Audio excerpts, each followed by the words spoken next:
isso, fora isso, está muito saudável as empresas brasileiras, né? Repito, ROI entre os melhores do mundo, endividamento super baixo, crescimento, governança muito boa das empresas, alocação de capital excelente. 10 anos atrás, todas as empresas fizeram as suas besteiras, né? A Vale está aí, é uma das empresas que eu vou citar. A Vale, ela perdia até pouco tempo atrás 2 bilhões de dólares por ano em investimentos não core. Mineração de carvão na África, sabe? A África, a Vale nunca teve operação lá e também não operava carvão. Por que foi fazer isso? Loucuras do passado que foram cometidas por várias empresas, né? Isso acabou. E com isso as empresas estão mais puras, estão mais focadas, estão mais centradas. E com isso está sobrando mais dinheiro, né? E esse dinheiro, as empresas têm feito uma boa reflexão do que é melhor fazer. É melhor investir ou é melhor retornar para o acionista? E várias delas têm ampliado seus programas de dividendos e recompras. A Vale é uma empresa que abriu recompras, o Banco do Brasil não abriu recompras, mas a BB Seguridade abriu, a Petrobras abriu. Então, todas as empresas aqui que eu estou falando têm esse perfil. Eu selecionei 3 para mostrar para vocês, mas poderiam ser outras também. E o mercado é muito dinâmico e cada dia tem uma que é a minha favorita. Hoje essas são algumas das minhas favoritas. Banco do Brasil é a minha maior posição na física, é a maior posição do fundo da Suno, é uma empresa que tem se mostrado muito rentável, tem algumas unidades de negócio que ela tem baixíssima competição, como, por exemplo, distribuição do Plano Safra, fazer gestão de fundos de pensão de municípios, a consequente venda de seguros para os clientes do Plano Safra, administração de fundos relacionados a depósitos judiciais, o próprio funcionalismo público tende a receber os seus recursos no Banco do Brasil, pensionistas também. Então, isso tudo facilita muito para o Banco do Brasil ter mais clientes e ter um ROI maior. A eficiência, que é uma métrica do setor bancário, que nada mais é do que as despesas não juros sobre as receitas do Banco do Brasil, é dos bancos que eu procurei.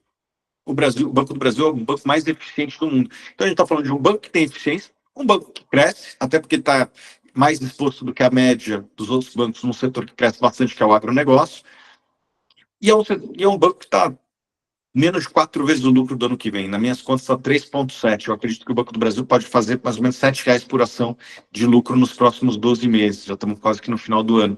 E pagando 45%, talvez 50%, é um dividendo aí que faz inveja aos fundos imobiliários do Baroni. O Banco do Brasil pagando 13% de yield, eu ainda vou te convencer a comprar ações do Banco do Brasil, não somente agências do Banco do Brasil, tá bom?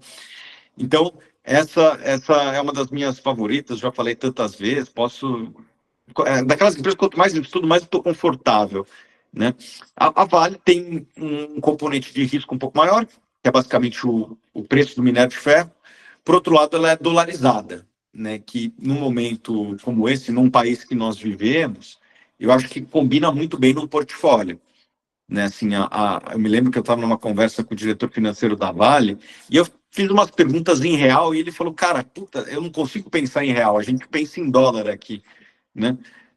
Eu falei, putz, é empresa assim que acho que é interessante ter no portfólio também, né? Uma empresa dolarizada, ela é uma exportadora e mesmo que ela vende no mercado brasileiro é em dólar, ela vende minério de ferro para algumas siderúrgicas brasileiras, mas a cotação é em dólar. Então, é uma empresa que é muito competitiva, focou em minério de ferro, está segregando lá os ativos que restam na Vale Base Metals e está focando em minério de ferro. Minério de ferro não é mais um negócio que cresce muito, ela até vai crescer um pouco a produção e as vendas nos próximos anos, mas não é um negócio que cresce muito. Por outro lado, é um negócio que gera muito caixa, a margem é bem gorda, a média da margem EBITDA dela ao longo do ciclo é por volta de 40%, 50%. Obviamente tem anos que é mais, né? 2022, o preço do minério de ferro chegou a bater $230 por tonelada, hoje está por volta de 100. Quando o preço do minério de ferro explode, a margem vai para 60%. Por outro lado, quando o preço do minério de ferro desaba, como foi em 2016, o preço do minério de ferro para $40, a margem ela é diminuta, mas a empresa ainda opera no lucro, porque ela é empresa de menor custo de produção e excelente qualidade. Então, eu acho que casa bem nesse portfólio, porque a gente tem uma empresa de mercado interno, que é o Banco do Brasil, uma empresa do setor elétrico, que é um pouco mais previsível, e uma empresa exportadora competitiva, que é o caso da Vale, que também tem pagado bons dividendos. Ela não paga trimestralmente como o Banco do Brasil, paga a cada 6 meses, mas tem feito muito programa de recompra. A Vale, nos últimos 3 anos, comprou 30%, 20% das suas ações. Então, quem comprou a ação da Vale 3 anos atrás, hoje tem uma participação na empresa 25% maior. Se você tinha 1% da Vale, agora você tem 1,25%.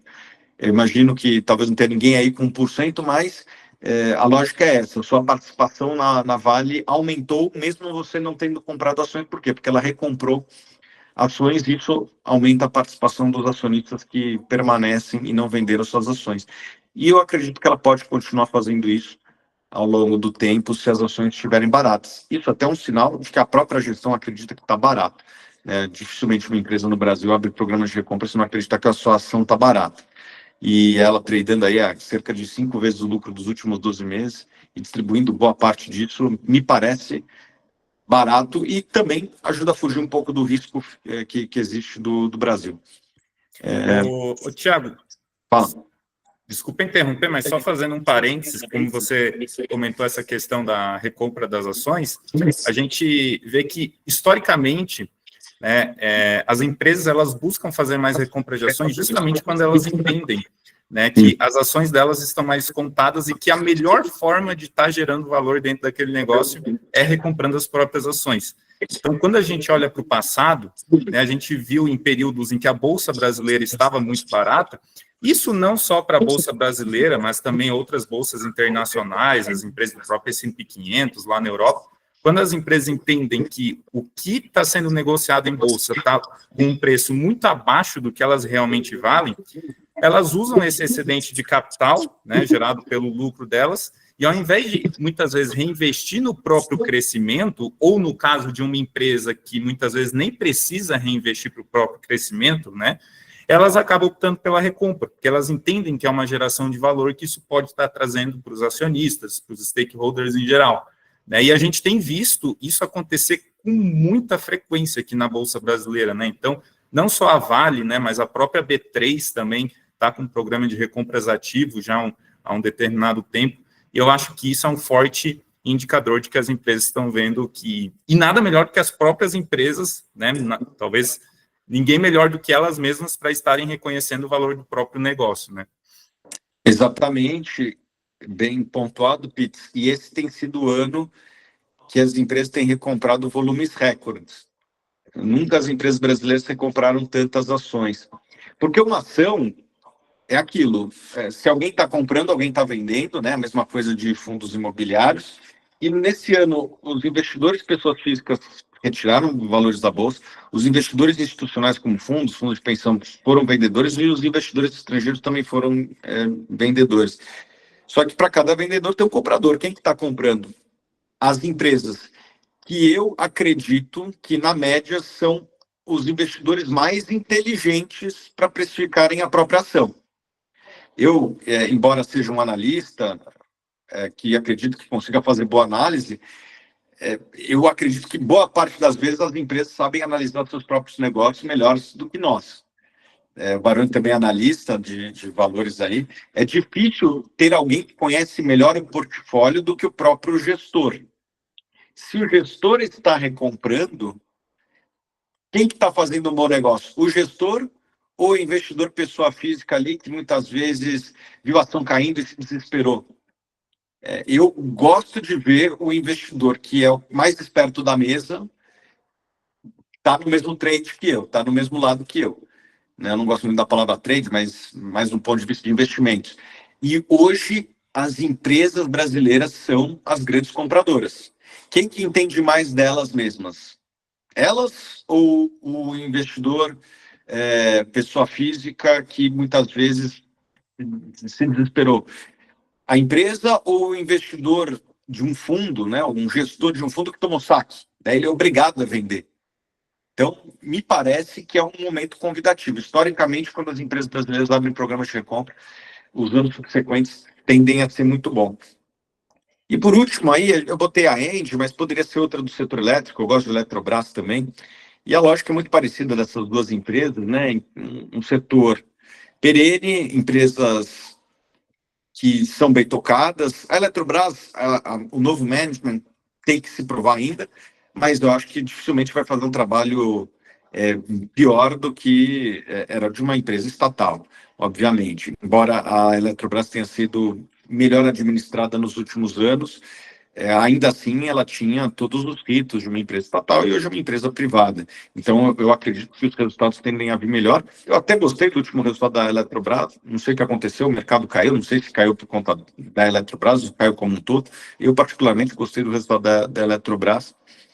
E o resultado da Engie também tende a ser bom ao longo dos próximos 12 meses, serem empresas pagadoras de dividendos, já são empresas maduras, já são empresas que construíram um portfólio que é difícil dobrar, é difícil triplicar. A Eletrobras deve ter 30% da transmissão do Brasil, algo parecido no volume de energia produzida. É difícil uma empresa desse tamanho dobrar, né? Porque o consumo de energia não dobra no Brasil. Né? O consumo de energia cresce isso daí, é o PIB, né? O PIB cresce 2, 3% ao ano.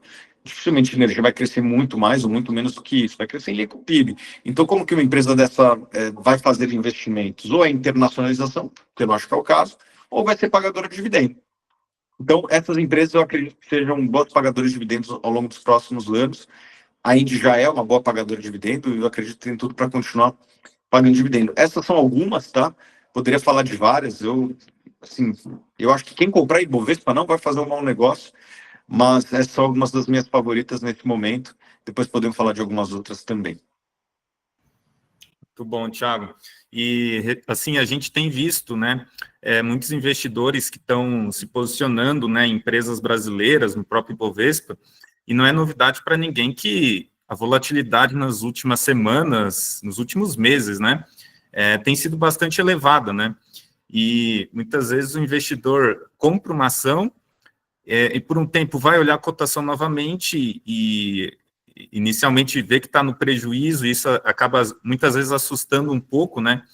E eu acho que é interessante também a reflexão, pessoal, que o curto prazo, o efeito do acaso no curto prazo, né? Então, o efeito da volatilidade no curto prazo, ele é muito difícil de ser estimado e muito difícil de ser previsível, né? Então, o que a gente sempre defende para o investidor e o que a gente acredita, né, quando a gente olha para grandes investidores como Warren Buffett, Charlie Munger, Peter Lynch, Howard Marks, que são justamente os caras que, os grandes investidores que realmente tiveram sucesso, né, a gente entende que esses momentos, né, quando a gente vê, consegue interpretar uma narrativa muito negativa, então você vai abrir o noticiário, assim, parece um estado de calamidade, né? Parece que tudo é motivo para não investir, né? Então, os juros que está subindo, é a política que não ajuda, né, é um noticiário extremamente pessimista, né? E aí, como o Thiago falou, quando a gente vai olhar na ótica de fundamentos, né, e olhar para os resultados das empresas, claro que tem algumas exceções, obviamente, mas, no geral, os resultados estão vindo bons, né? Não só dessas grandes empresas, né, como a gente citou aqui, que o Thiago trouxe, Banco do Brasil, Engie e Vale, mas também empresas de menor capitalização. Então, para aquele investidor de longo prazo que tem paciência e que está se conhecendo, né, como investidor, porque mais importante do que o cérebro é ter estômago, né, nessas horas. E quem fala isso é o Peter Lynch, né? Então, nessas horas, a gente também acaba se conhecendo como investidor à medida que a gente vai entendendo essa volatilidade e o investidor vai se sentindo muitas vezes mais confortável à medida que vai entendendo que o que importa não é a oscilação do preço dia após dia, mas sim o quanto que aquele negócio realmente vale ali atrás, né? Lembra que quando você está comprando um ticker, né, lá na corretora, você não está comprando um papel, você está comprando um negócio, uma empresa. E aqui, dentro da consultoria, a gente tem diversos clientes que são empresários, né, e que entendem muito bem dos seus negócios próprios, né? E não é porque muitas vezes alguém vai estar lá batendo na porta e vai estar oferecendo um determinado preço pelo seu negócio dia após dia, que você vai vender a qualquer preço, porque você sabe quanto o seu negócio realmente vale, né? Então, eu acho legal, assim, de comentar, porque isso tem sido uma dúvida muito recorrente dentro da consultoria, né? E a gente, com essa filosofia de value investing, de longo prazo, muitas vezes o curto prazo, né, tempo de meses ali, semanas, meses, não é um tempo suficiente para a gente conferir um retorno mais interessante, né? Então, Thiago, se possível, assim, se você quiser até compartilhar um pouquinho, assim, de alguma experiência sua no passado, quando você já investia lá em 2014, 2015, por exemplo, né, que a gente acaba vendo até algumas semelhanças, né, com os tempos atuais. Como é que foi esse processo para você e como que você se comportou? Vamos lá, eu acredito que eu enfrentei 3 ou 4 grandes crises, se a gente botar essa crise atual, ou melhor, de performance da Bolsa ruim. Eu nem botaria essa aqui junto, mas eu enfrentei 2008, eu comecei a investir em 2003.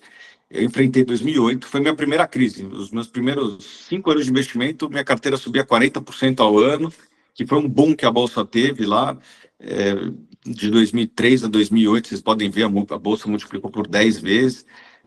Quem foi velho investor foi até melhor, mas mesmo quem investiu mal, se deu bem, né? E eu não sabia o que era uma crise, eu achava que eu era um gênio. E na verdade, era só um bull market muito calcado em ações muito baratas, né? Lá em 2002, 2003, quando eu comecei, ações da Itaúsa negociavam a 4 vezes lucro, Gerdau a 3, a Vale a 3, 4 vezes lucro. Eu achava as ações da VEG caras a 7 vezes lucro.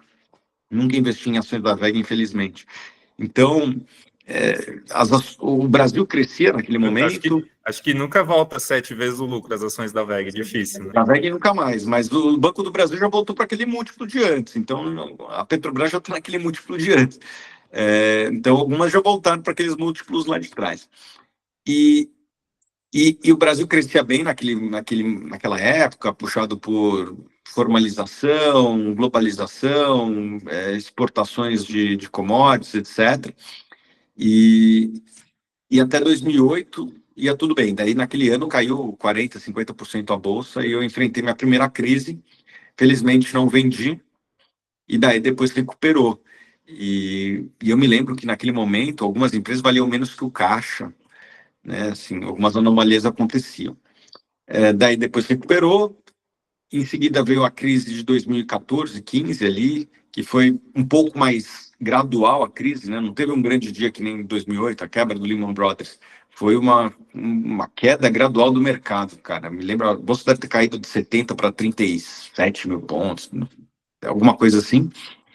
E foi lento, foi ao longo de 3, 4 anos, foi uma coisa lenta, que foi a destruição da situação econômica do Brasil, que acabou naquela PIB caindo 10% quase, o dólar indo de 2 para 4 e terminou no impeachment da Dilma. E a crise do Covid, né? O Covid ali impactou a bolsa, circuit breakers, etc. Eu me lembro que eu falava com o Baroni quase que todo dia, porque também anomalias aconteciam no mercado imobiliário, assim, fundos que tinham acabado de levantar capital nem alocando e já estavam valendo 30% a menos, tipo, o caixa valendo R$1 valendo 70 centavos na bolsa. Aconteceu uma coisa assim, né, Baroni? Depois se lembra.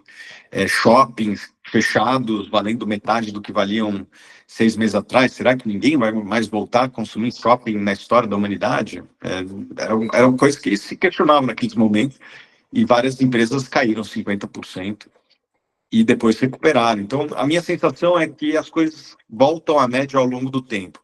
Essa frase nem chega a ser minha, é do Howard Marks, um investidor americano, que ele acredita que a maior força das finanças é a regressão à média.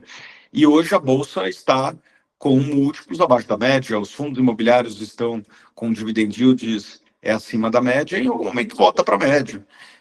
A não ser que degringole, Venezuela, não acredito que isso aconteça. Então, se isso não acontecer, em algum momento volta para a média, e na hora que isso acontecer, eu acho que várias das ações vão subir 50, 60, algumas talvez até dobrar de preço aí nos próximos, sei lá, 1, 2, 3 anos, se essa média voltar em 2, 3 anos. Historicamente, quando as ações negociam nesse patamar, demora mais ou menos de 12 a 24 meses para que elas voltem para a média histórica. Pode ser que isso não se repita? Pode ser, mas os padrões passados eram assim. E eu me lembro que no passado todas as crises pareciam insolucionáveis, né? Que 2008 era o fim do capitalismo, 2015 o fim do Brasil, 2020 não era nem crise econômica, era uma crise sanitária. Quantas pessoas iam morrer? Eu me lembro que tinha aí pseudo-especialistas de YouTube falando que iam morrer 30, 40, 50 milhões de brasileiros. Eram uns números malucos. Ninguém sabia, né? Nem os culpo, porque era difícil fazer qualquer conta. Ninguém sabia dos números. Então, é basicamente isso. Assim, eu acho que as crises são sempre super dimensionadas no seu impacto e daí, em algum momento, as coisas regridem a média e daí os ativos eles voltam a subir. Excelente. O Wilson Lima levantou a mão aqui. Eu acho que a gente pode, nesse primeiro momento, fazer até tirar algumas 2 ou no máximo 3 dúvidas, e aí a gente passar já para o próximo tópico, que são fundos imobiliários. Então, Wilson, pode ficar à vontade aí para tirar a sua dúvida.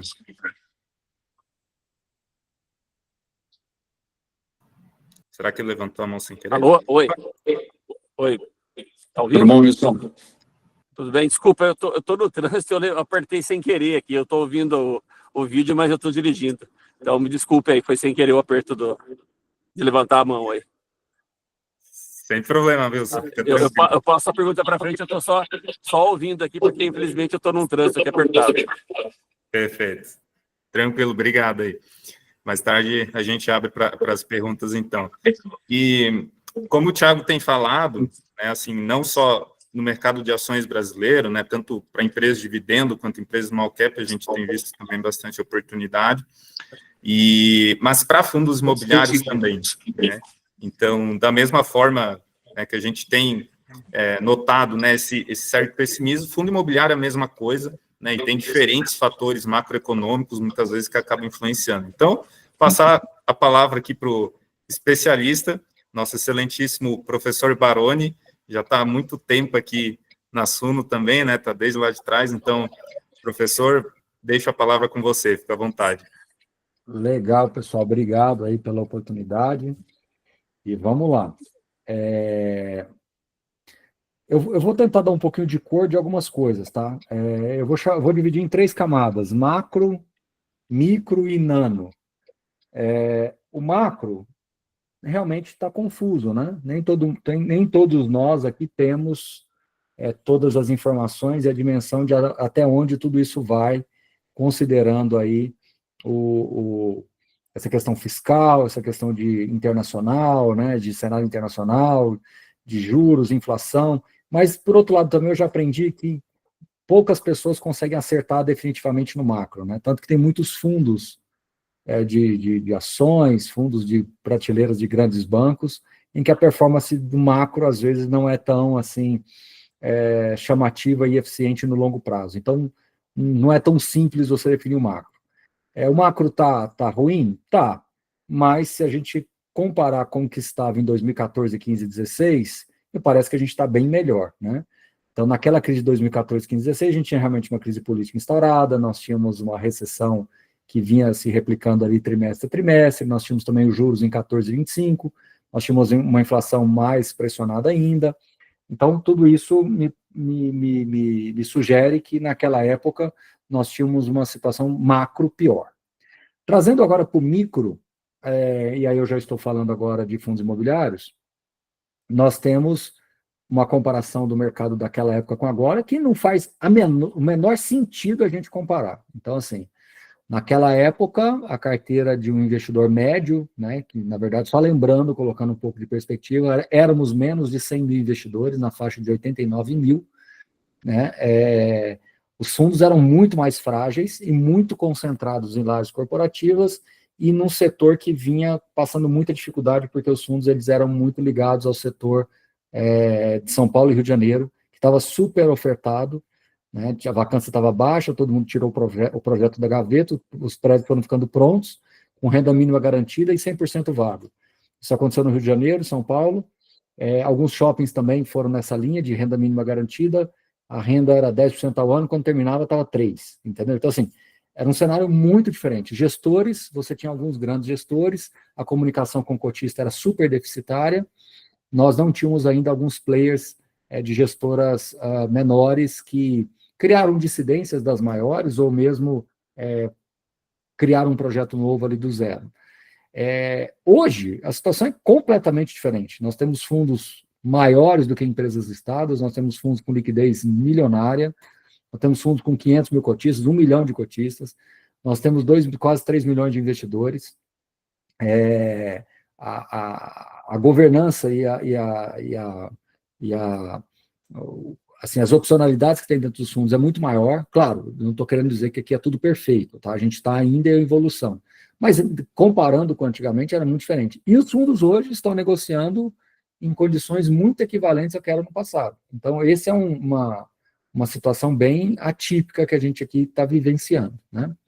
E trazendo agora para o Nano, eu vou falar sobre esses 3 fundos aqui rapidamente, que é o seguinte: o BTLG, né, ele está aqui com uma evolução de PVP, né, mostrando que está com desconto, nós temos um yield acima da média e nós temos um spread também acima da média. Então, nós temos 3 elementos, né? Se eu fosse um médico e estivesse lendo aqui alguns indicadores, esses 3 elementos me sugerem um diagnóstico, né? Então, nesses 3 gráficos já estão apontando para isso. BTLG está fazendo gestão ativa, inclusive hoje anunciou venda de mais 2 imóveis, Camaçari e Campinas, são imóveis com perfil mais industrial um pouquinho. O fundo está com guidance super confortável, está com ganho de capital, assim, super confortável para ser distribuído. Vacância a 2%, 3%, alavancagem 3%, um portfólio de 1.300.000 metros quadrados. Então, veja, não dá para comparar um fundo desse hoje com o que era há 10, 12 anos atrás, né? Pode passar, Pitts, por favor. Quando a gente entra no HGRU, vamos lá, PVP abaixo da média, yield acima da média, yield e spread acima da média. Espera um pouco, é um fundo que acabou de fazer um monte de aquisições, tem milhões em ganho de capital para distribuir, milhões, tá? Eu não vou falar o número aqui para vocês não ficarem muito esperançosos assim, a gente está esperando uma renda muito gorda do HGRU, tá? Só para vocês terem uma ideia, o SPVJ gerou, só o SPVJ gerou quase 40 milhões de reais de lucro. Então, assim, muita coisa para ser distribuída aí nesse fechamento de semestre. O guidance já foi ajustado para 0,90, então é um fundo que, dada a robustez, e o tanto de opcionalidade que ele trouxe, né? Ele comprou 66 lojas, vendeu 22, agora comprou mais 22, e tudo leva a crer que ele vai continuar esse processo de reciclagem, e cada reciclagem dessa gera um ganho de capital significativo para o fundo, né?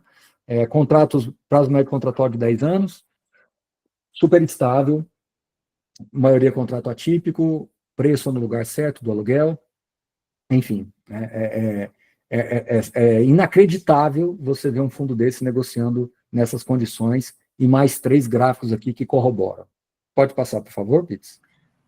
Professor, só um parênteses até antes de passar, desculpa interromper, eu acho que com esses 2 fundos que você já mostrou, eu acho que, no geral, isso reflete muito bem, talvez, o momento que os fundos imobiliários estão passando, né? E a gente vai ver mais 2 ativos, né, que também, da mesma forma, né, assim, mostram uma simetria bastante grande, né? E, na sua visão, assim, o que tem motivado, por exemplo, essas assimetrias como a gente tem visto? Por exemplo, a HGRU, que é um fundo imobiliário de altíssima qualidade, tem um track record muito bom, uma gestão que faz um excelente trabalho, né, contratos majoritariamente atípicos, né, vacância praticamente mínima, e aí quando você olha o fundo sendo negociado a um dividend yield na máxima histórica e com spread em relação à NTNB extremamente elevado. Na sua visão, o que pode estar motivando a isso para alguns investidores ou, né, para o mercado como um todo está precificando dessa forma? Eu sei que, para quem investe para longo prazo, isso não chega a ser uma pergunta que vai influenciar na nossa tomada de decisão, mas a simetria é tão grande que chega a ser um negócio que parece até difícil de acreditar, né? Por que, na sua visão? Bom, eu tenho várias respostas, vou tentar ser objetivo, mas passar por, pelo menos, as principais.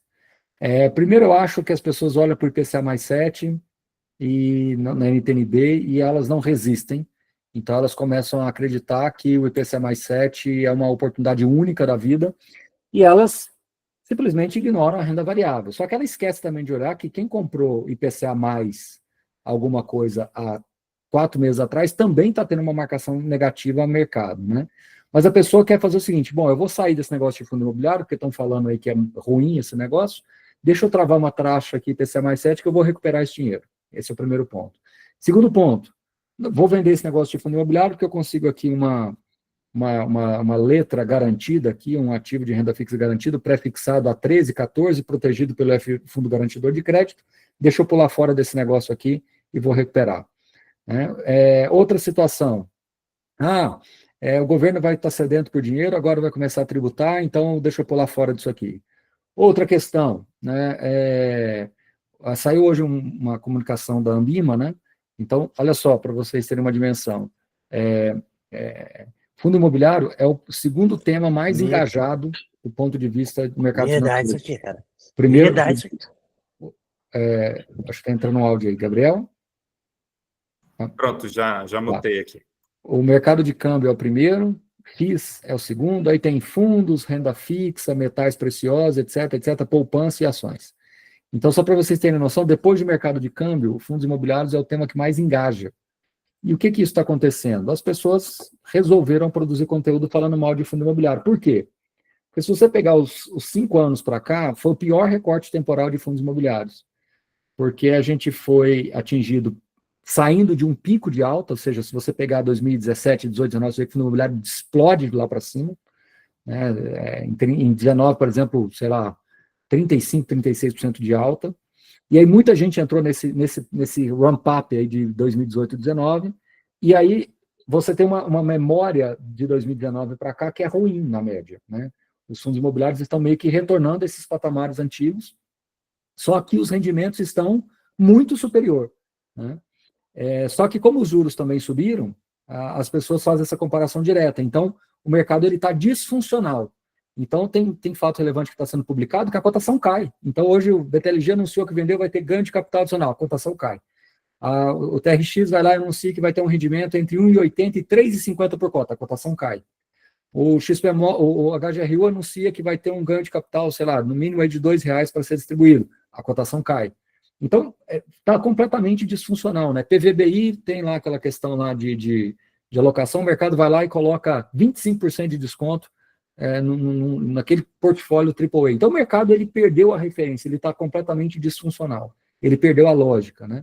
E aí, junta-se a tudo isso, um movimento em massa de críticas em fundos imobiliários, com umas premissas meio assim, abstratas, de que não corrige pela inflação, isso que aquilo e tal, como se o fundo imobiliário tivesse essa obrigação de corrigir reloginho, né? Pelo contrário, a gente gosta de olhar sempre as vendas, e as vendas têm ocorrido com taxas internas de retorno de 2 dígitos, na sua grande maioria. E então, assim, uma confusão muito grande sendo colocada no mercado, e na minha visão, a gente tem visto muitas coisas sendo colocadas da seguinte forma: um pouquinho de coisa certa misturado com um monte de coisa errada. E aí você separar o que é certo do errado é quase impossível, né? E ainda mais para o investidor médio. Então, esse é o outro ponto. E um outro ponto que eu não posso deixar aqui de reforçar é que as pessoas estão tentando colocar fundo imobiliário como se fosse uma coisa só, né? Por que ações, tem empresas aí que todo mundo elogia, que todo mundo gosta, como você falou lá, a VEG, mas quantas e quantas empresas tiveram problemas sérios de governança, de fraudes, de cotação em zero, super endividadas, e uma série de problemas, né? Mas quando vai falar de fundo imobiliário, ao invés da gente falar dos melhores e atuar em cima dos melhores e tentar ficar próximo dos melhores, as pessoas generalizam. Então, existe uma disfuncionalidade muito grande, e como o investidor médio de fundo imobiliário ele é um sujeito rentista, ele é um sujeito que seguia muito pelo yield, ele está vulnerável a essas questões todas. Ele não é um sujeito que tem uma premissa de investimentos um pouco diferente, né? O cara que busca ações, ele já é um pouco mais sofisticado, ele já tem um entendimento talvez um pouco diferente, claro que tem sempre o especulador, mas o investidor de fundo imobiliário, na média, ele seguia muito pelo yield, então ele não está conseguindo enxergar nada além do yield. Então, se o yield está pagando menos do que Selic, o fundo é ruim, entendeu? E aí joga para baixo, joga para baixo. E, por fim, o último movimento que eu acredito é que está tendo um sell-off mesmo. Eu acho que está tendo muitos consultores, assessores, enfim, orientadores, não sei, enfim, profissionais que estão girando carteira de cliente porque o cliente fica perguntando para ele e é difícil explicar sobre fundo imobiliário. Não é comum encontrar profissionais que realmente conhecem bem a dinâmica do fundo imobiliário. Então, como o cliente começa a perguntar, eles acham mais fácil, vamos sair disso e vamos travar numa renda fixa aqui, que você recupera esse dinheiro daqui a 1, 2 anos, e vida que segue, entendeu? E a pessoa topa, porque não encontra a resposta, né? E é um setor que tem essas particularidades, você tem a questão do gestor, então virou moda também você colocar que todos os gestores estão sempre fazendo trabalhos ruins nos fundos, como se estivesse sempre com essa situação. Então, tudo isso contribui, Vitor, por isso que essa resposta não é tão simples assim, tudo isso contribui para um dos momentos mais assimétricos que eu já vi nos fundos imobiliários, com absoluta certeza, mas dentro da história do mercado brasileiro, proporcionalmente falando, né? O Thiago talvez vai ter mais elementos do que eu, mas eu acho que proporcionalmente falando, as ações nunca tiveram tão, os fundos imobiliários, comparando, né, assim, vis-a-vis um ao outro, as ações nunca tiveram tão fora do eixo, assim, talvez lá em 2008, pode ser que sim, entendeu? Mas no caso dos fundos imobiliários, eu acho que hoje a quantidade de informações disponíveis tem mais atrapalhado do que ajudado muita gente.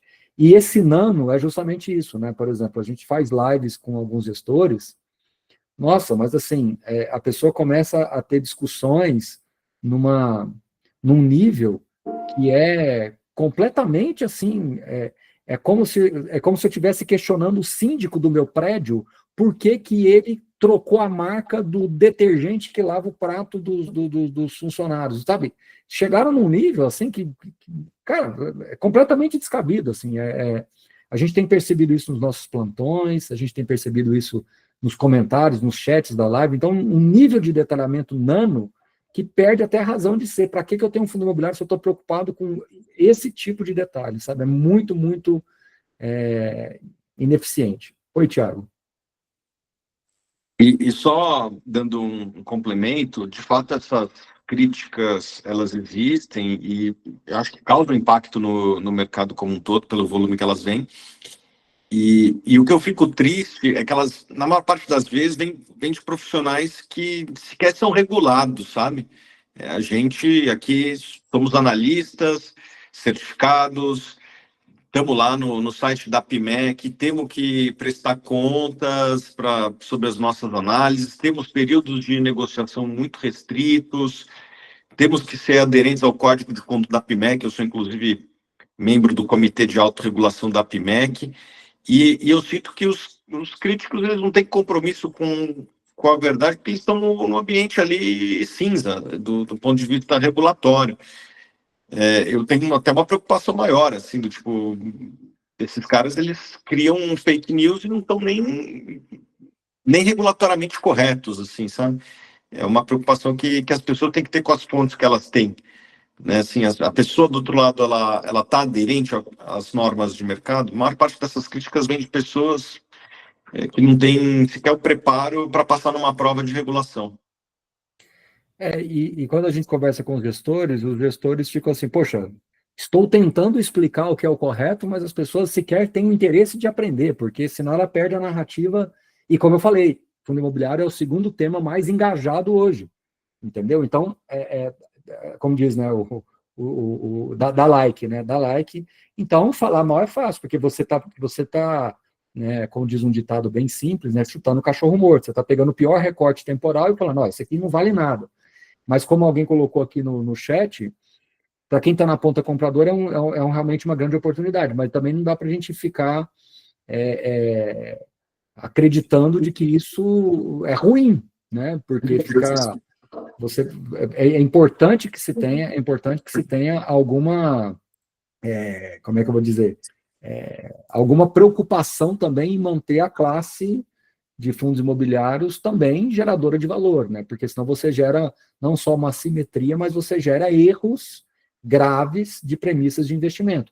E como eu falo, nosso trabalho aqui é diário de ficar fazendo essas correções, essas interações. Eu tenho aproximado cada vez mais dos investidores com recorrência, trazendo cada vez mais gestores, né?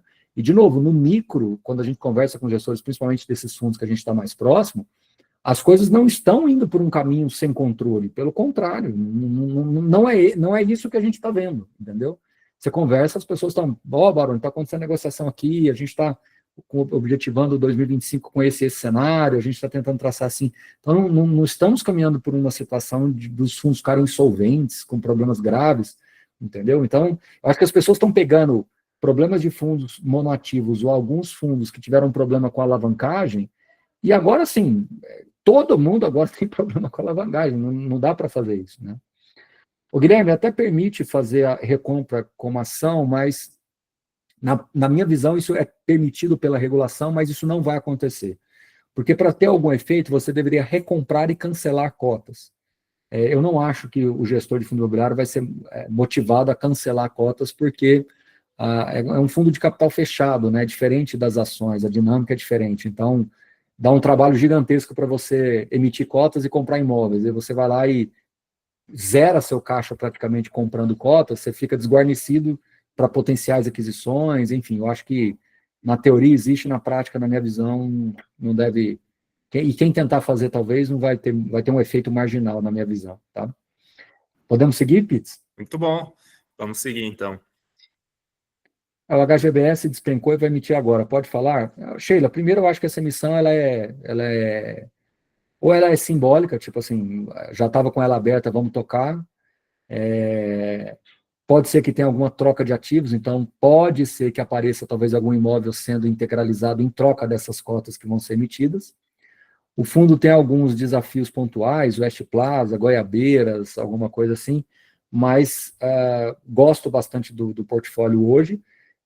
Hoje, mais do que, talvez se você me perguntasse há 2, 3 anos atrás, eu gostaria bem menos. Hoje eu já gosto mais. Acho a renda base dele relativamente baixa, né? Hoje a renda base dele vai 1,35, 1,40, talvez para o ano que vem projetando mais 1,40, 1,45. Tem um ganho de capital ali que vai sustentar essa renda nesse patamar de 1,60 por mais um tempo.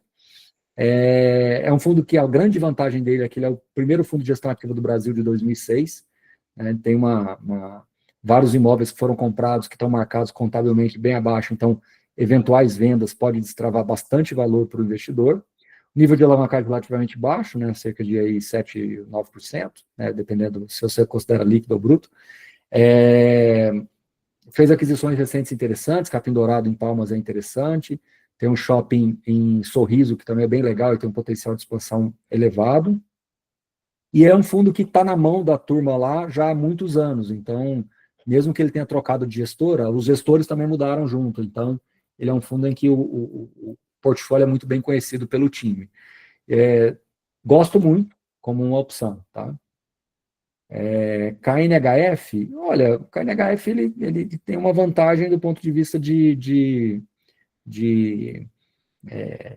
ser um hedge fund que tem a característica real de ter CRI, FI, imóvel, né? Tem 2 imóveis corporativos, o HL Faria Lima e o São Luís, são participações relativamente pequenas, tem uma não é nem uma alavancagem, né? É uma obrigação a pagar, mas o fundo tem caixa para pagar.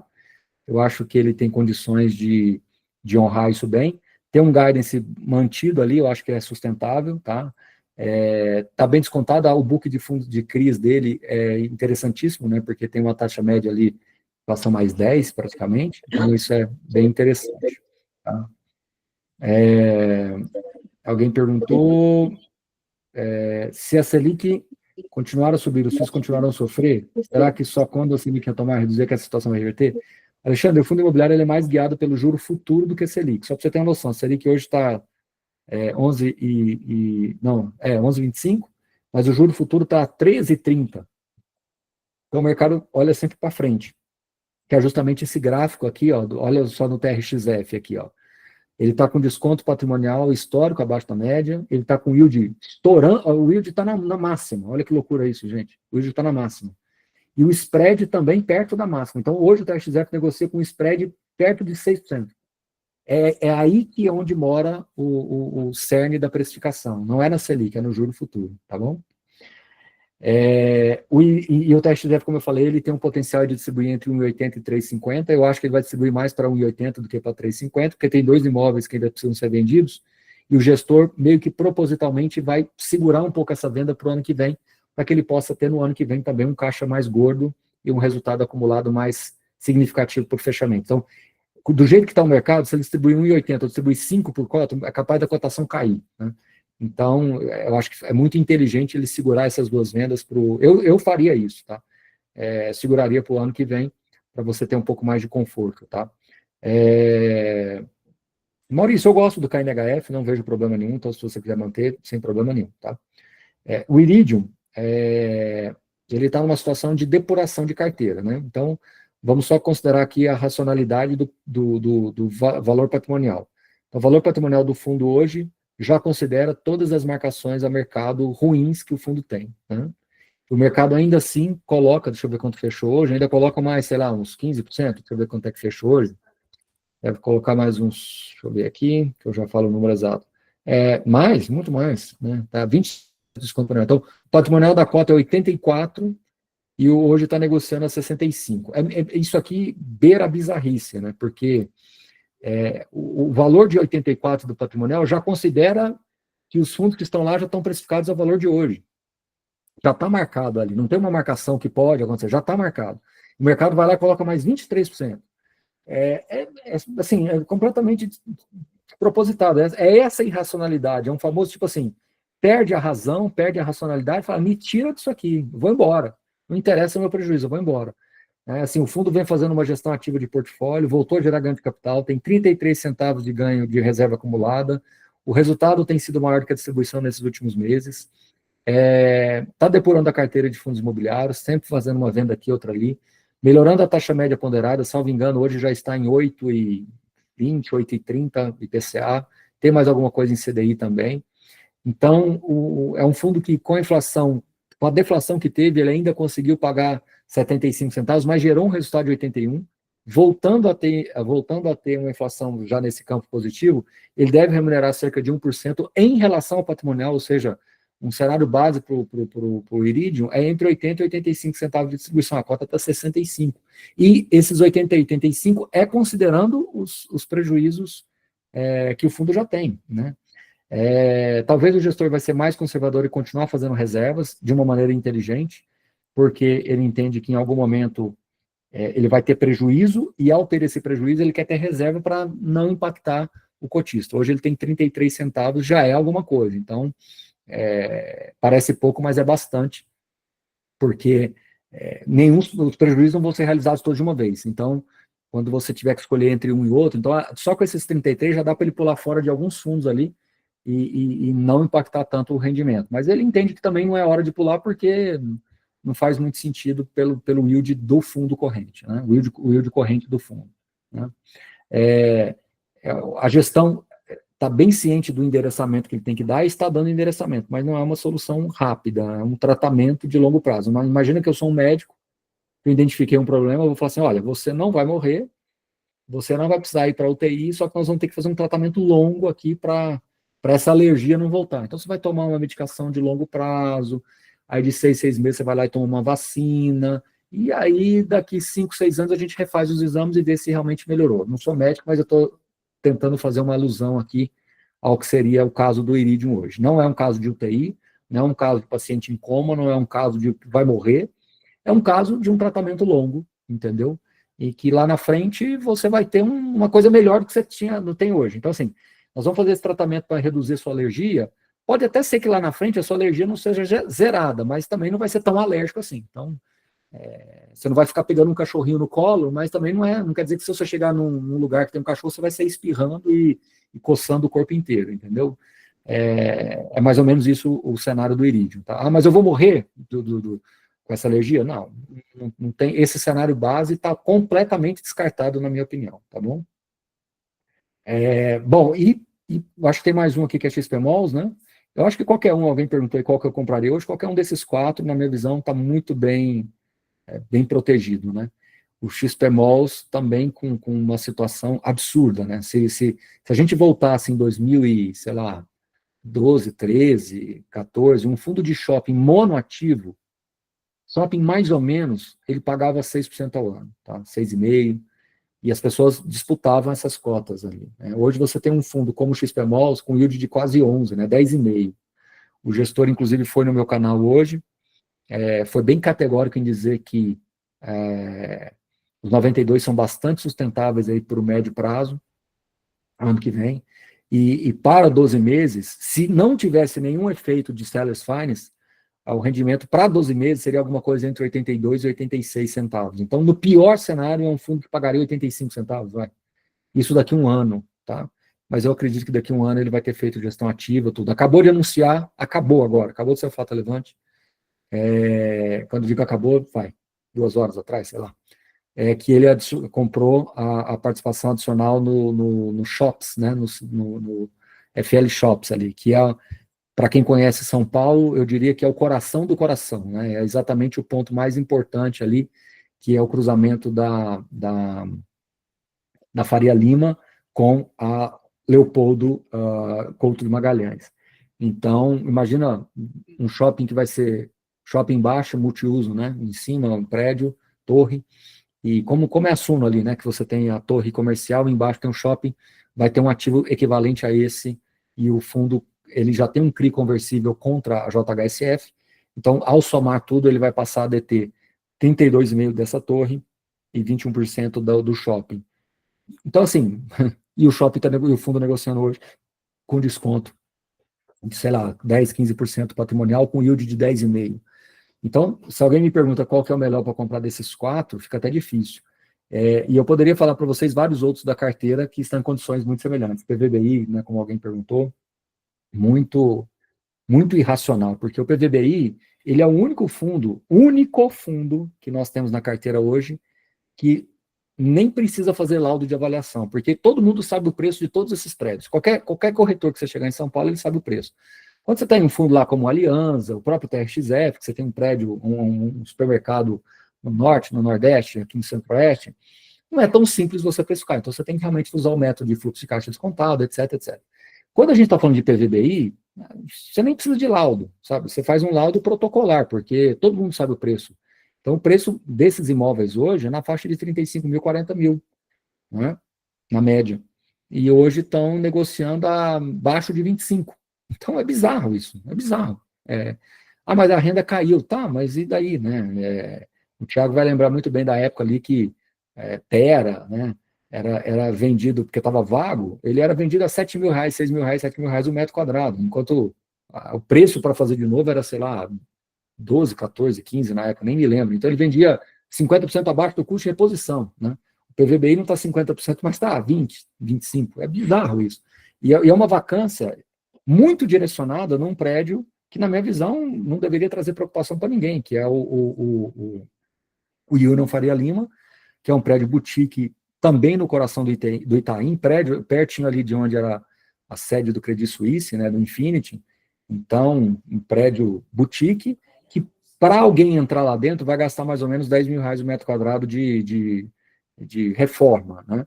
Então, a decisão de investimentos das pessoas ficaram um pouco mais, das companhias ficaram um pouco mais atrasadas, justamente por causa desse cenário que a gente está vivendo. Então, a curva de locação era para terminar esse ano com 80% locado e 20 vagas, ele está terminando 20 ocupado e 80 vagas. E isso desarranjou um pouquinho o fluxo de caixa do fundo. Então, ao invés dele estar pagando 60, 62 centavos, ele está pagando 55, pode cair um pouquinho? Pode, mas eles fizeram 15 centavos de reserva, talvez não caia tanto assim nesse fechamento aí de ano. Então, é mais ou menos isso. Então, não dá nem para dizer onde que está a oportunidade diante de tantas, né?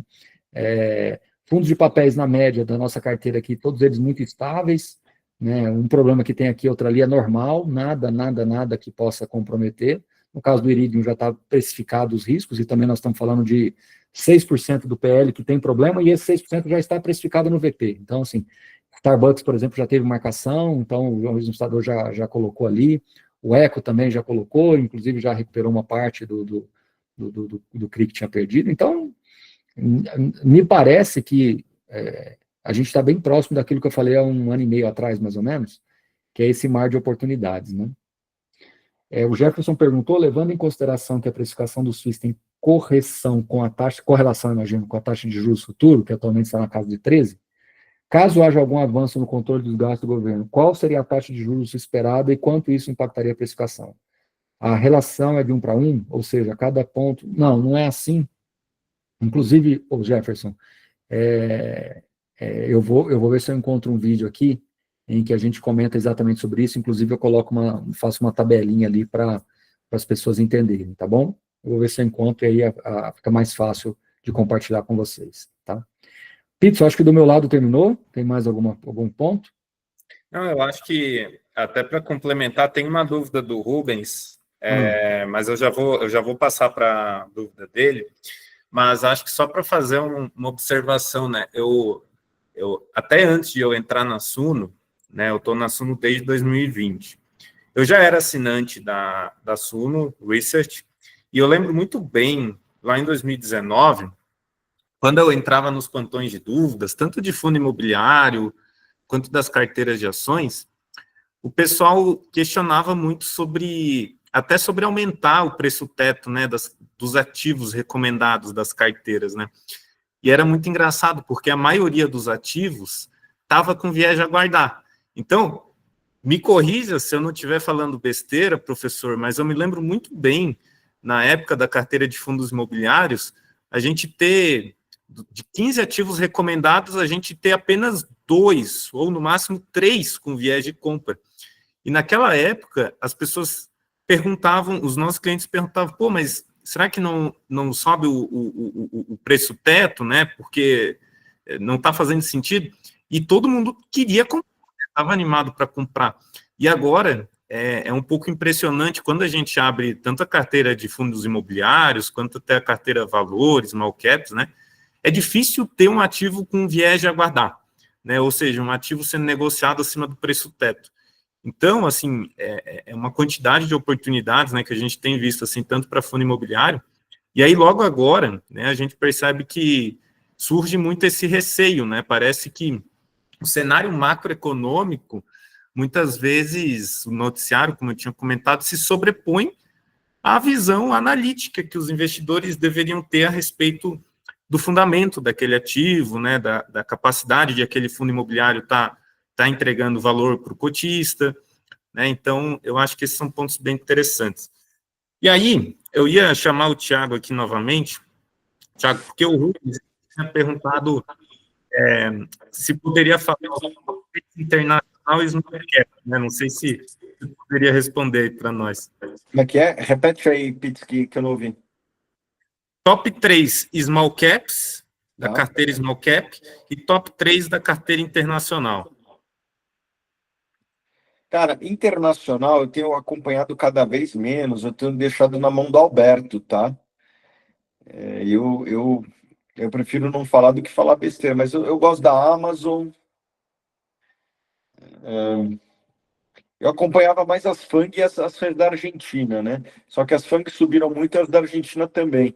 Então eu não tenho comprado nada fora, né? A minha carteira pessoal foi, inclusive, deve ter performado pior que a média dos nossos clientes da consultoria, porque imagino que a carteira dos clientes da consultoria tem uma exposição grande fora e eu tenho comprado menos lá fora.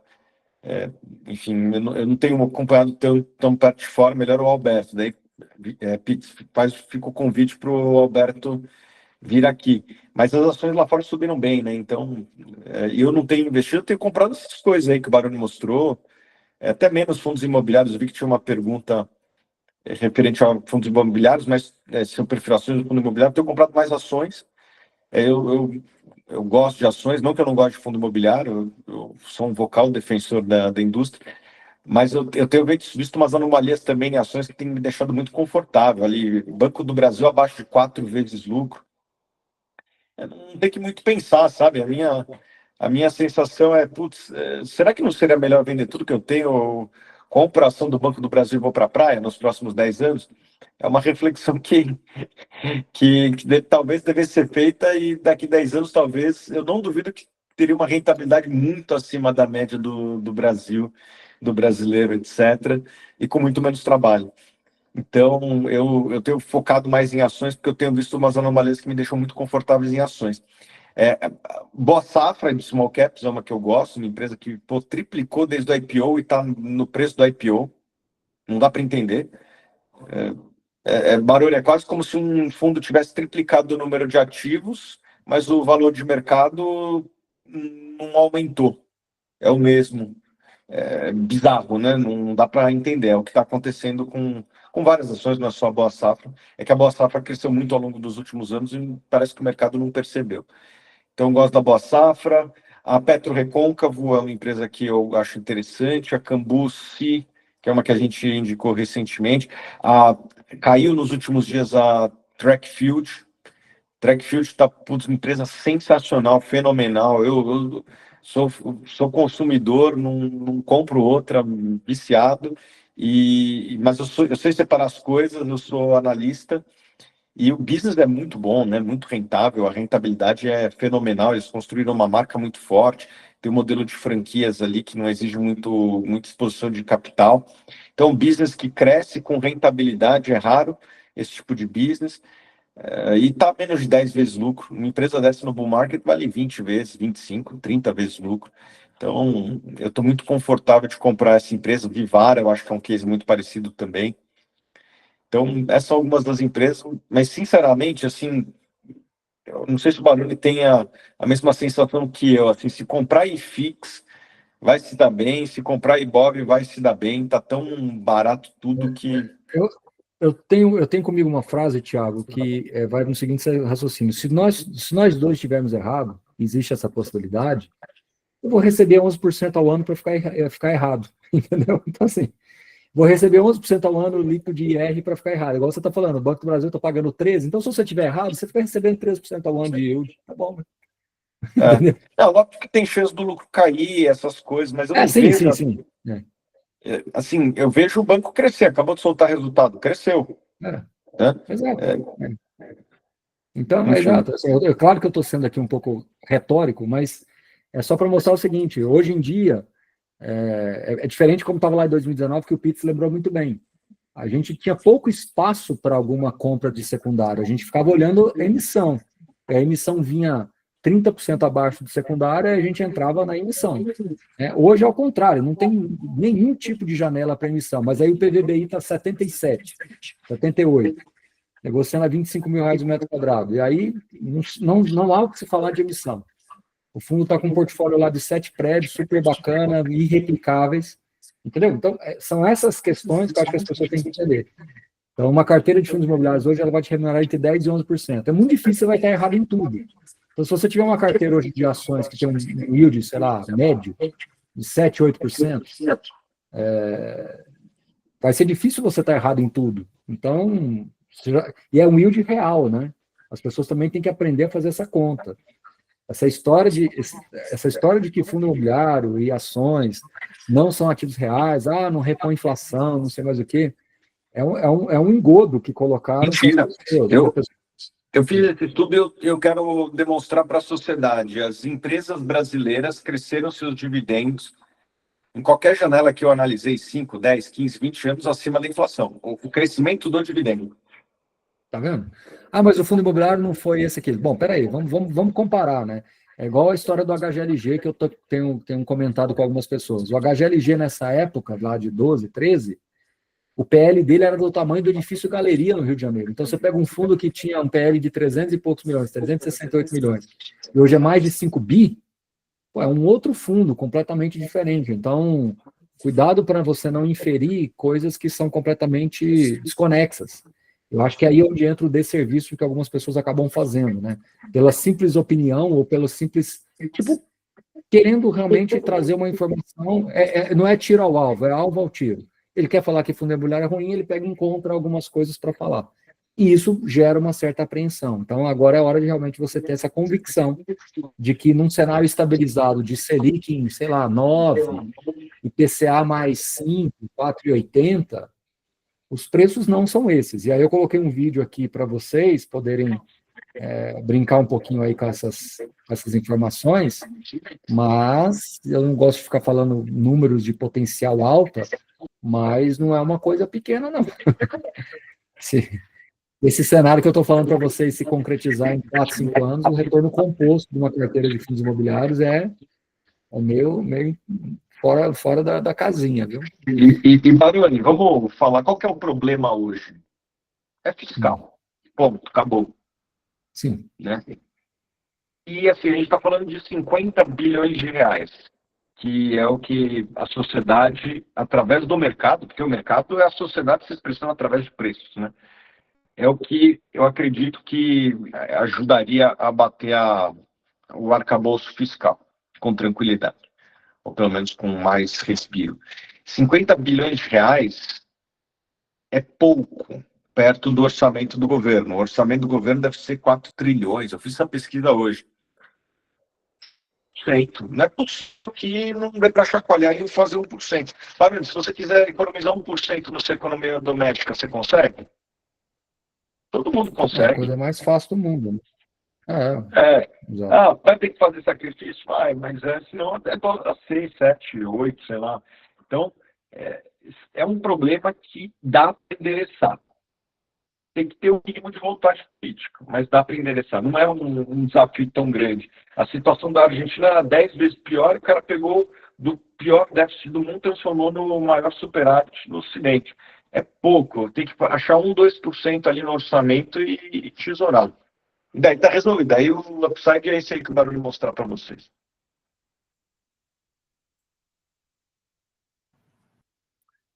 E acho que até complementando a dúvida do Rubens sobre investimentos internacionais, é justamente por conta de todo esse risco fiscal que a gente tem visto no Brasil, que tem trazido mais turbulência, tem visto a Bolsa brasileira, no geral, muito mais pressionada, e enquanto o exterior, né, teve uma valorização forte, principalmente na renda variável. Né? Então, Thiago, eu acho que só vou pedir para você deixar no mudo. Obrigado. E lá no exterior, as ações acabaram subindo muito e aí reduziu, né, na nossa visão, a margem de segurança para estar comprando determinados ativos lá fora. Então, a gente, ao contrário aqui do Brasil, que a gente vê uma gama de oportunidades muito maior, lá no exterior a gente precisa ser muito mais seletivo para estar escolhendo algumas boas ações. Então, o Thiago até comentou da Amazon, né, uma excelente empresa com boas avenidas de crescimento. Tem a Sirius, né, então, Sirius XM, uma empresa com monopólio de rádio via satélite, uma empresa com uma previsibilidade muito boa em termos de receita, e a cotação dela, na nossa visão, não é uma cotação que reflete todo o potencial de geração de fluxo de caixa da companhia. A gente tem City Royalties, né, uma empresa principalmente ali de atuação em petróleo, né, em que é uma asset light, né, uma empresa que tem margens absurdamente altas e também a cotação não reflete esse valor intrínseco da companhia. Então, a gente acaba sendo muito mais seletivo e muito mais criterioso, né, para investir lá no exterior.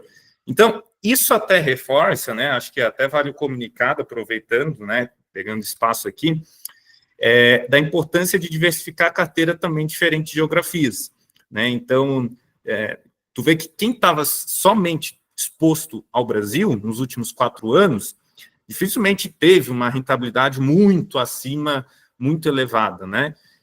Claro que se você selecionar bons ativos na sua carteira, mesmo, muitas vezes com o mercado andando de lado, você pode ter uma performance bastante interessante. Mas, em contrapartida, quando a gente olha o exterior, foi uma valorização absurda, né? Assim, você pega o S&P 500 no ano subindo mais de 50%, 40%. Então, por isso a diversificação ela é tão importante, né? Porque os ciclos econômicos, eles não são previsíveis, não são óbvios, né? Que o investidor consegue estar prevendo quando que vai acontecer. Então, por isso que é bom a gente sempre ter um pouquinho dos nossos investimentos lá fora também. Né? E aí a gente naturalmente vai mesclando conforme a gente vai vendo as oportunidades, né? Então, atualmente a gente tem visto muito mais oportunidade doméstica aqui no Brasil, né? Então, talvez direcionar um pouco mais os aportes aqui para o Brasil também. O Andrés levantou a mão. Pode ficar à vontade, Andrés, por favor. Opa, boa noite, pessoal, tudo bem? Thiago, Baroni, Vitor.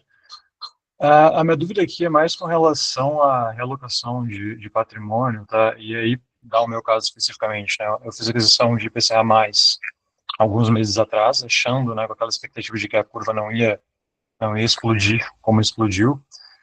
E a minha dúvida é assim, não é um percentual alto do patrimônio, mas faria mais sentido eu tentar realocar para ações e fundos imobiliários, ao invés de esperar no longo prazo para ganhar na marcação ao mercado? Como é que vocês estão enxergando isso? Esse trade-off de oportunidade hoje no IPCA+, versus o que tem de oportunidade em ações ou fundos? André, tudo bom? Thiago, aqui. E vamos lá, um ativo ele deveria valer o risk-free, que a gente pode falar que é o título do governo, apesar de ter críticas a isso, mas não vou entrar nesse mérito agora, mais um risk premium, né? Mais um prêmio de risco. E essas duas molas, elas ficam mudando ao longo do tempo. Às vezes a NTNB está mais baixa, né? E esse prêmio de risco também, às vezes está mais baixo, mais alto. E hoje os dois estão muito altos, né? O prêmio de risco está 7%, aí 6,5%, 7%, depende do horizonte que você está marcando. E o prêmio de risco está, o Baroni pode mostrar aí, não sei se ele tem o gráfico, mas está num dos maiores momentos da história. Então, eu acho que se o risk-free cair, vai cair para todo mundo e vai valorizar o seu título público, vai valorizar os fundos imobiliários em algum momento, vai valorizar as ações. Só que esse prêmio de risco, eu acho que também vai cair em algum momento, ele está muito esticado. Então, eu acho que a melhor coisa nesse momento, em termos de risco ajustado, né, em termos de retorno ajustado a risco, é comprar ativos como ações e fundos imobiliários que têm a melhor composição entre risk premium risk free e risk premium. Então, eu sou comprador de ações e de fundos imobiliários mais do que NTNB. Não acho que você vai fazer um mau negócio. Se isso que eu falei acontecer, você vai valorizar também, mas, em teoria, deveria valer mais na hora que comprimir esse prêmio de risco das ações nos fundos imobiliários. Tem algo a complementar, Baroni? Sim, na verdade, o grande ponto é que a renda fixa, ela junta o ativo do fluxo. E o fundo imobiliário e as ações, elas separam o ativo do fluxo. Então, existe um erro cognitivo aí com relação a isso, né? Então, quando você me pergunta assim, é melhor eu comprar um título porque IPCA mais 7, que paga imposto, ou comprar um ativo IPCA mais 10 que não paga imposto? Horas, a resposta já está dada, né? Só que como o fundo imobiliário ele separa o capital principal do fluxo, fica meio errático aí. Então, como o Thiago falou, você não vai estar fazendo um mau negócio e comprar IPCA mais 7, mas dentro de uma estratégia de alocação que você tem para sua carteira de renda fixa. Não dá para você ser excludente ou querer o melhor dos mundos, do tipo, eu vou fazer IPCA mais 7, quando começar a fechar a curva, eu vou ter um ganho de capital aqui, aí eu vendo e vou lá e corro e compro fundo imobiliário. Seria o melhor dos mundos. Só que quando tiver a curva lá embaixo, o TRXF, o HGRU não vai estar 116 aí, né, como está o HGRU. Ele vai voltar para o 140, entendeu? E aí você vai ficar nessa situação complicada. Então, se você quiser alguma estratégia de alocação, ok, pode ter IPCA mais 7, lindo e maravilhoso, é excelente, palmas, legal, não estamos aqui para falar que é ruim. Mas se você quiser alguma estratégia, tenha alguma coisa em pós-fixado, com boa liquidez, para que você possa fazer compras regulares aproveitando essas quedas, né? Porque assim, você pega um fundo como Tegar, né? A cota estava 118, 120, de repente foi para 110, de repente foi para 105, foi para 100, para 97. Qual é o problema do fundo? Nenhum. A gente conversa com o gestor aqui direto. Qual é o problema do fundo? Nenhum. Por que caiu a renda, então? Simples de explicar. Se você pegar, por exemplo, o fundo hoje, ele está pagando 1,15, mas ele tem um potencial para pagar mais perto de 1,20. Tem um pouquinho de reserva, uns 9 centavos lá de reserva, tudo bem. Mas o que aconteceu? Dois fenômenos. Primeiro, com essa alta de juros desenhada, diminuiu-se um pouco a atratividade dos investidores de comprar, porque agora já não está, comprar o imóvel já não está sendo mais tão vantajoso para você multiplicar seu capital como era o call há 2 anos atrás. Né? O call, todo mundo falava assim, compra, pode olhar na cidade de vocês. Não, pode comprar isso aqui, o metro quadrado está 8 mil, daqui a pouco você está vendendo por 10, 12 na hora de entregar as chaves. Esse call hoje diminuiu um pouco. Então, esse é o primeiro ponto. Adicione isso à questão de que os juros potencialmente mais altos no tempo desincentiva as pessoas, que ela fica fazendo a conta. Quando entregar as chaves, eu vou ter que fazer um financiamento, o juro vai estar alto, eu não vou dar conta de pagar, então deixa eu ficar quietinho. E o terceiro ponto, já é mais no micro, os corretores de imóveis estão muito focados em lançamentos e pouco focados naquilo que está em estoque. Então, o time de gestão teve que fazer um reposicionamento de alguns ativos, comercialmente falando, justamente pegando uma camada de corretores que não tem muito acesso aos lançamentos e que podem usar esse estoque do Tegar para vender e, consequentemente, gerar corretagem para eles, enfim, gerar negócios, né? E isso vem funcionando. Só que, de novo, o resultado não é de hoje para amanhã, né? Então, você tem um fundo que hoje está estabilizado, pagando entre 1,15 e 1,20, embora o guidance seja 1,10 e 1,30, a gente não acha que volta para 1,10, pode até voltar, mas na nossa visão, a tendência é mais de subir devagarinho agora, e como o Thiago falou, se você começa a ter uma melhora fiscal, você vai ter um cenário de juros para baixo, as pessoas voltam a se encorajar a comprar imóveis, né? Eles lidam muito com loteamento, lidam muito com residencial vertical, e que é um setor que precisa um pouco mais dessa pujança econômica. O loteamento, ele é o berço do imobiliário, ele aceita muito desaforo, você tem margem de lucro de 50%, 60%, 70%. Já no residencial, você fica mais ali no fio da navalha. Então, como teve essa desaceleração das vendas, o que eles fizeram? Eles estavam mais expostos em residencial. Não é que eles estavam mais, eles aumentaram a exposição residencial. Então, eles reduziram um pouco dessa velocidade de repasse e seguraram um pouquinho mais o caixa para ficar tranquilo. E o fundo hoje não tem a necessidade de fazer uma nova emissão de cotas para honrar os compromissos que eles têm nos projetos. Então, não tem problema nenhum. Mas o mercado resolveu colocar a cota 97. Então, e por quê? Porque resolveu, entendeu? Então, assim, por isso que a gente já está à beira e às margens desse mar de oportunidades. Então, quando me pediram para fazer aqui de 3 fundos, eu acabei fazendo 4, mas se vocês quiserem, eu falo da carteira toda, porque você tem oportunidade para todos os lados, né? Então, você pega fundo de inflação só porque teve um pouquinho de queda de inflação, aí o rendimento caiu um pouco, o pessoal já está vendendo cota com 15% de desconto. Não tem assim... Qual que é o problema do fundo? Nenhum. Taxa tem alguma inadimplência? Não. Qual que é a taxa média ponderada do fundo? Inflação mais 7 alto, 8 baixo. Isso com base no patrimonial. Com desconto, ele vai para 9, 9,5. Líquido de imposto de renda. E a pessoa vendendo. É meio surreal isso aí, entendeu? Entendi, sim. Boa. Obrigado, pessoal. Obrigado pela resposta. Imagina. Bom, e principalmente, primeiro, respeitar, né, até a sua estratégia, acho que é bem importante, né, respeitar a estratégia de alocação, antes de mais nada, considerando o que o Thiago e o Baroni trouxeram, né, eu acho bem importante, primeiro, sempre ter aquela alocação que é mais saudável para você, né, porque, apesar de um dia o IPCA+, você está falando de renda fixa, né, e aí a gente compara muitas vezes com fundo imobiliário, compara com ações, a gente já está falando de renda variável, então acho que, antes de mais nada, acho que é respeitar ali a sua estratégia de alocação, né, principalmente. Pessoal, estamos nos encaminhando para as 8h30, então já estamos aqui finalizando, e hoje batemos um recorde de audiência, a gente chegou a ter 118 pessoas ao vivo aqui na nossa live, e isso é maior do que qualquer outra live exclusiva para a consultoria que já teve, mostrando o interesse de vocês em estar buscando esse conhecimento numa plena quarta-feira, 8h30 da noite. Eu sei que não é fácil, né? Um dia de trabalho, depois de um dia de trabalho cansativo, então agradecer fortemente vocês, agradecer ao Tiago, agradecer ao professor Baroni pelas lições, pela aula que vocês deram aqui, e agradecer especialmente vocês, tá? Então, muito obrigado a todos, tá? Excelente noite para vocês, excelentes negócios, excelentes investimentos. Até mais, pessoal. Forte abraço. Boa noite, pessoal. Obrigado. Boa noite. Tchau, tchau.